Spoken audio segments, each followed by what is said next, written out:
So hello guys, तो ये हमारे करंट अफेयर्स की रिवीजन वाली क्लास है। तो चलिए स्टार्ट करते हैं आज की क्लास बिना टाइम वेस्ट करे। तो इस प्रश्न में पूछ रहे हैं अभी हाल ही में अंतर्राष्ट्रीय निरस्त्रीकरण और प्रसार जागरूकता दिवस 2024 कब मनाया। तो आंसर होगा 5 मार्च को। हर साल 5 मार्च को ये दिवस मनाया जाता है और पहली बार इसे 2023 में ही मनाया गया था। और यहाँ से एक और प्रश्न बनता है कि किस महीने को संयुक्त राष्ट्र निरस्त्रीकरण सप्ताह के रूप में हम मनाते हैं। तो आंसर होगा अक्टूबर महीने को। किसके द्वारा ये मनाया जाता है। तो संयुक्त राष्ट्र निरस्त्रीकरण मामलों के कार्यालय के द्वारा, यानी कि United nation office for डिसआर्मामेंट affairs, जिसका मुख्यालय आपको मिलेगा वियना, ऑस्ट्रिया में। फिर पूछ रहे हैं बॉर्डर सिक्योरिटी फोर्स की पहली महिला स्नाइपर कौन बनी है। तो आंसर होगा सुमन कुमारी। तो बॉर्डर सिक्योरिटी फोर्स की सब इंस्पेक्टर हैं ये सुमन कुमारी, जो अभी सीमा सुरक्षा बल बॉर्डर सिक्योरिटी फोर्स की पहली महिला स्नाइपर बन गई है। ये हिमाचल प्रदेश की रहने वाली हैं। एक अवनी चतुर्वेदी का नाम आपको याद होगा, देश की पहली महिला फाइटर पायलट बनी थी। शालिजा धामी की बात करें तो ग्रुप कैप्टन हैं शालिजा धामी। फ्रंट लाइन लड़ाकू इकाई की कमान संभालने वाली पहली महिला वायुसेना अधिकारी ये बनी थी। और शिवा चौहान सियाचिन ग्लेशियर के सबसे ऊंचे युद्ध क्षेत्र कुमार पोस्ट पर सक्रिय रूप से तैनात होने वाली पहली महिला अधिकारी बनी थी ये। अच्छा, एक दीपिका मिश्रा का नाम आपको और बता रहा हूँ, ये भी याद रखना। विंग कमांडर दीपिका शर्मा भारतीय वायुसेना में वीरता पुरस्कार से सम्मानित होने वाली पहली महिला अधिकारी बनी थी ये। वैसे बॉर्डर सिक्योरिटी फोर्स की बात करें तो याद रखना ये पाकिस्तान और बांग्लादेश बॉर्डर पर हमारी रक्षा करता है। इसकी स्थापना होती है 1 दिसंबर 1965 में। नई दिल्ली में मुख्यालय है और डायरेक्टर जनरल कौन है, नितिन अग्रवाल। और इसका मोटो होता है जीवन पर्यंत कर्तव्य, ड्यूटी अंटिल डेथ। फिर पूछ रहे अभी हाल ही में बी साई प्रणीत ने संन्यास की घोषणा कर दी है। उनका संबंध किस क्षेत्र से है। तो आंसर होगा बैडमिंटन। तो बी साई प्रणीत ये एक भारतीय शटलर हैं, बैडमिंटन प्लेयर हैं, लेकिन अभी इन्होंने अंतर्राष्ट्रीय बैडमिंटन से संन्यास ले लिया है। इनको 2019 में अर्जुन पुरस्कार मिला था। और इनके बारे में ये फैक्ट और ध्यान रख लो कि 1983 में प्रकाश पादुकोण के बाद 2019 में BWF वर्ल्ड चैंपियनशिप में ब्रोंज मेडल जीतने वाले ये पहले भारतीय थे। और 2026 में जो विश्व बैडमिंटन चैंपियनशिप होगा उसकी मेजबानी भारत करेगा, ये भी ध्यान में रखना। फिर आपसे पूछ रहे अभी हाल ही में स्टेनलेस स्टील सेक्टर में भारत के पहले ग्रीन हाइड्रोजन प्लांट का उद्घाटन कहाँ पे किया गया। तो आंसर होगा हरियाणा में। और हमारे जो स्टील मंत्री हैं ज्योतिरादित्य सिंधिया, जिनके पास नागरिक उड्डयन मंत्रालय एविएशन मिनिस्ट्री भी है, अभी उन्होंने ही इस प्लांट का उद्घाटन किया है। कहाँ पे किया, हिसार हरियाणा में जो जिंदल स्टेनलेस स्टील प्लांट है वहाँ पे। और ये दुनिया का पहला of grid green hydrogen plant होगा। मतलब यहाँ पे स्टील, तो ऐसा करने से हर साल 2700 टन कार्बन उत्सर्जन में कमी आएगी। आपको याद है ना, भारत के नेट जीरो कार्बन उत्सर्जन का लक्ष्य क्या है, 2070 है। अच्छा, आपको याद होगा अभी मोदी जी ने हाइड्रोजन ईंधन से चलने वाला देश का पहला जहाज भी लॉन्च किया था। कहाँ पे, काशी की गंगा नदी में। और अगर पूछे कि भारत की पहली स्टील सड़क कहाँ पे बनाई गई, सूरत में। और दुनिया का पहला फॉसिल फ्री स्टील यानी कि जीवाश्म मुक्त स्टील बनाया था स्वीडन में। स्वीडन की एक कंपनी है हाइब्रिड, उसने बनाया था। वैसे भारत के स्टील मैन के नाम से कौन जाने जाते हैं, जमशेद जे ईरानी जाने जाते हैं, लेकिन इनका निधन हो चुका है। देखो, फिर आपसे पूछ रहे अभी हाल ही में मुख्यमंत्री महिला सम्मान योजना ये कहाँ पे शुरू हुई थी। तो आंसर होगा दिल्ली में। तो दिल्ली में शुरू हुई थी ये मुख्यमंत्री महिला सम्मान योजना। क्या होगा इस योजना में, तो 18 साल से अधिक आयु की सभी महिलाओं को 1000 रुपये हर महीने दिए जाएंगे इसमें। इसी तरह से पैसे देने वाली कुछ और भी योजनाएं हमने पढ़ी थी। आपको याद हो तो एक मध्य प्रदेश में चली थी लाडली लक्ष्मी योजना, जिसमें 1000 रुपये दिए जाते थे पहले तो महिलाओं को हर महीने, लेकिन फिर उसे बढ़ा के 1250 रुपये कर दिया था, ये भी याद रखना। इसी तरह से छत्तीसगढ़ ने महतारी वंदना योजना शुरू की थी, उसमें वो हर महीने महिलाओं को 1000 रुपये देते हैं, ध्यान रखना ये। फिर पूछ रहे हैं अभी हंगरी के नए राष्ट्रपति कौन बन गए। तामस सुलियोक बन गए।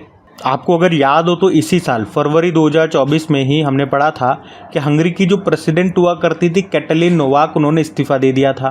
तो इस्तीफा दे दिया था, तो अब हंगरी के नए राष्ट्रपति बनाए गए हैं। उनका नाम है ये तामस सुलियोक। तो इनका नाम याद रखेंगे आप। हंगरी ये एक यूरोपियन देश है, कैपिटल होती है इसकी बुडापेस्ट, करेंसी है हंगेरियन फॉरेंट और प्रधानमंत्री कौन है, विक्टर ऑरबॉर्न है। बाकी प्रबोवो सुबियांतो की बात करें तो इंडोनेशिया के नए प्रेसिडेंट चुने गए।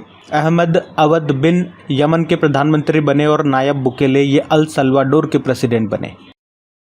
फिर पूछ रहे हैं अभी डेफ कनेक्ट 2024 का आयोजन कहाँ पे किया गया, तो आंसर होगा नई दिल्ली में। हमारे जो रक्षा मंत्री हैं राजनाथ सिंह, उन्होंने ही नई दिल्ली में डेफ कनेक्ट 2024 का उद्घाटन किया था। तो एक तरह से आप कह सकते हो डिफेंस से संबंधित एक कार्यक्रम है डेफ कनेक्ट, आयोजन हुआ इसका नई दिल्ली में। अच्छा, अगर मैं पूछूं कि दुर्गा 2 क्या है, तो ये स्वदेशी लेजर हथियार है जिसका परीक्षण किया था भी डीआरडीओ ने। और अदानी ग्रुप ने, आपको याद होगा, उत्तर प्रदेश कानपुर में दक्षिण एशिया का सबसे बड़ा गोला बारूद और मिसाइल कॉम्प्लेक्स लॉन्च किया था। और डिफेंस सेक्टर में 100% एफडीआई को मंजूरी मिल चुकी है, ध्यान रखना। फिर पूछ रहे हैं अभी अमेरिकी गोल्फ एसोसिएशन के सर्वोच्च सम्मान बॉब जोन्स पुरस्कार से किसे सम्मानित किया गया, तो टाइगर वुड्स को। विश्व के प्रसिद्ध गोल्फर हैं टाइगर वुड्स, ये अमेरिका के हैं और अभी इन्हीं को अमेरिकी गोल्फ एसोसिएशन के सर्वोच्च सम्मान बॉब जोन्स पुरस्कार से सम्मानित किया गया था। अच्छा, भारतीय गोल्फरों के भी कुछ नाम मैं आपको बता रहा हूँ जो इम्पोर्टेंट हैं, जैसे कि आदित्य अशोक, दीक्षा डागर, शर्मिला निकोलेट, त्वेसा मल्लिक, जीव मिल्खा सिंह, अनिबोन लाहिड़ी, ज्योति रंधावा। ये कुछ फेमस नाम है हमारे गोल्फर्स के जो न्यूज़ में रहते हैं, ध्यान में रखना। कभी क्या होता है, नाम देख करके भी इनका खेल पूछ लेते हैं कि इनका बताओ संबंध किस खेल से है। फिर पूछ रहे हैं भारत का पहला राष्ट्रीय डॉल्फिन अनुसंधान केंद्र का उद्घाटन कहाँ पे किया गया, तो आंसर होगा बिहार में। तो बिहार के जो मुख्यमंत्री हैं नीतीश कुमार जी, अभी उन्होंने भारत और एशिया के पहले नेशनल डॉल्फिन रिसर्च सेंटर का भी उद्घाटन कर दिया है बिहार की कैपिटल पटना में। आप जानते हो गंगा की जो डॉल्फिन है वो भारत का राष्ट्रीय जलीय जीव है, नेशनल एक्वेटिक एनिमल है। वैसे भी उत्तर प्रदेश ने भी इसको अपना स्टेट एक्वेटिक एनिमल बना लिया है। इसका साइंटिफिक नेम होता है प्लेटानिस्टा गंगटिका। और जो ये गंगा डॉल्फिन है ना, ये एक दृष्टिहीन जलीय मांसाहारी जीव है, दिखता नहीं है इनको। अच्छा, प्रोजेक्ट डॉल्फिन को भारत सरकार ने कब शुरू किया था, 2019 में। इसे प्रोजेक्ट टाइगर की तर्ज पर शुरू किया गया था। अब आपके लिए यही प्रश्न बन जाएगा कि बताओ प्रोजेक्ट टाइगर हमने कब शुरू किया था। वैसे डॉल्फिन को लेकर एक दिवस भी हम मनाते हैं, डॉल्फिन डे, 5 अक्टूबर को, इतना ध्यान रखना आप। बाकी पूछ रहे भी गर्भपात को संवैधानिक अधिकार घोषित करने वाला पहला देश कौन सा बना, तो आंसर होगा फ्रांस बना था। तो याद रखना, महिलाओं को अबॉर्शन यानी कि गर्भपात के लिए संवैधानिक अधिकार देने वाला विश्व का पहला देश बन गया है, कौन सा, फ्रांस बन गया है। तो अब गर्भपात करना महिलाओं का संवैधानिक अधिकार हो गया है। आप जानते हो यूपीआई को अपनाने वाला पहला यूरोपीय देश भी फ्रांस बना था। अच्छा, यूँ बताओ, पहली गर्भ निरोधक गोली सहीली बनाने वाले किस डॉक्टर का भी निधन हो गया, डॉक्टर नित्यानंद। ये भी इम्पोर्टेंट नाम है। वैसे विश्व गर्भ निरोधक दिवस भी होता है 26 सितंबर को। और फ्रांस से याद आएगा, डिजिटली शेंगेन वीजा जारी करने वाला पहला यूरोपीय देश बना था फ्रांस। और इसी से मिलता जुलता एक प्रश्न और बन सकता है कि 2023 में अमेरिका के सर्वोच्च न्यायालय ने 50 साल पुराने फैसले को पलटते हुए गर्भपात का संवैधानिक अधिकार खत्म कर दिया था। ये प्रश्न भी हमने पढ़ा था। वैसे फ्रांस ये यूरोप महाद्वीप का सबसे बड़ा देश है जिसकी कैपिटल पेरिस होती है, जहाँ पे हो रहे हैं इस साल 33वें समर ओलंपिक्स। और करेंसी यूरो होती है। प्रेसिडेंट इमैनुअल मैक्रोन, जो कि इस बार हमारे रिपब्लिक डे पे चीफ गेस्ट रहे थे। प्रधानमंत्री यहाँ के सबसे युवा और पहले गे प्रधानमंत्री बने थे, गैब्रियल अटेल इनका नाम है। फिर पूछ रहे हैं अभी चाक्षु प्लेटफॉर्म को किसने लॉन्च किया, तो आंसर होगा दूरसंचार विभाग ने। तो अभी दूरसंचार विभाग ने यानी कि डिपार्टमेंट ऑफ टेलीकम्युनिकेशन ने टेलीकॉम यूजर्स के लिए धोखाधड़ी या स्पैम कॉल करने वालों की रिपोर्ट करने के लिए ये चाक्षु नाम से एक प्लेटफॉर्म लॉन्च किया था। बस इतना सा ध्यान रखना, कौन सा प्लेटफॉर्म है और किसने लॉन्च किया। अगला प्रश्न देखते हैं। फिर पूछ रहे हैं इंदिरा गांधी प्यारी बहना सुख सम्मान निधि योजना ये किसने शुरू की थी, तो आंसर होगा हिमाचल प्रदेश ने। क्या होगा इसमें, तो इसमें 18 से लेकर 60 वर्ष तक की उम्र की महिलाओं को 1500 रुपए हर महीने दिए जाएंगे। तो ये लोग, इन्होंने भी एक पैसे देने वाली योजना शुरू की है, नाम ध्यान रखना, इंदिरा गांधी प्यारी बहना सुख सम्मान निधि योजना इसका नाम है। फिर पूछ रहे अभी किस राज्य सरकार ने युवा योजना शुरू करने की घोषणा की थी, तो उत्तर प्रदेश सरकार ने, मतलब मुख्यमंत्री युवा उद्यमी विकास अभियान। तो अभी उत्तर प्रदेश सरकार ने युवाओं में उद्यमिता को बढ़ावा देने के लिए ये मुख्यमंत्री युवा उद्यमी विकास अभियान योजना शुरू की है। और इसमें युवाओं को 5 लाख रुपए तक का ब्याज मुक्त लोन दिया जाएगा। फिर पूछ रहे हैं अभी प्रधानमंत्री नरेंद्र मोदी ने कहाँ भारत की पहली अंडर वाटर मेट्रो सेवा का उद्घाटन किया, तो आंसर होगा कोलकाता।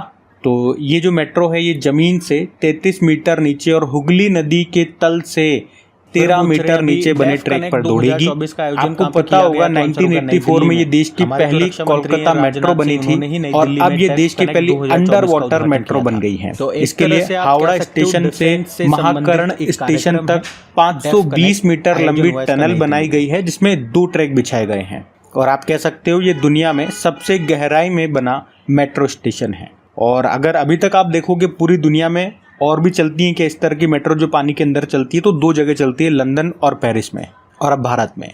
वैसे जल्द ही भारत में पहली हाइड्रोजन ट्रेन भी चलेगी और उसका नाम वंदे मेट्रो होगा जो कि हाइड्रोजन से चलेगी। कोलकाता से आपको याद दिलाऊं तो अपना जैव विविधता रजिस्टर पाने वाला पहला मेट्रो शहर ये कोलकाता है और जल मेट्रो परियोजना वाला भारत का पहला शहर ये कोच्चि है। अभी फरवरी 2024 में 47 नंबर का कोलकाता बुक फेयर का आयोजन हुआ था यहाँ पे, जिसमें गेस्ट कंट्री कौन था, याद रखना यूके था।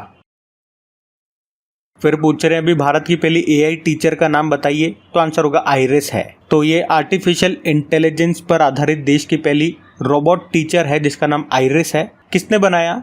मेकर लैब्स एडुटेक ने। ये टीचर 3 भाषाएं बोल सकती है और किस स्कूल में ये टीचर हैं? तो केरल के तिरुवनंतपुरम में केटीसीटी हायर सेकेंडरी स्कूल में आइरिस इसका नाम है।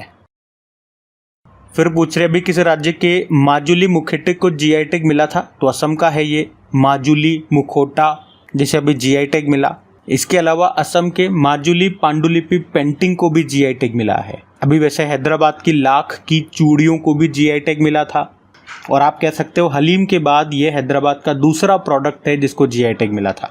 उसके अलावा अभी गुजरात के अंबाजी सफ़ेद संगमरमर को, उसके अलावा मध्य प्रदेश के रतलाम रियावन लहसुन को, पश्चिम बंगाल के बांग्लार मलमल जो कि एक तरह का नाजुक सूती कपड़ा है उसको जीआई टैग मिला था। तो इन सारे प्रोडक्ट्स को जीआई टैग मिला था अभी हाल ही में। तो गाइज आज का सेशन यहीं तक रखते हैं हम, और सेशन अच्छा लगा तो प्लीज़ वीडियो को लाइक ज़रूर करना, दोस्तों के साथ में एक बार शेयर भी कर देना यार। बाकी all the best and thank you.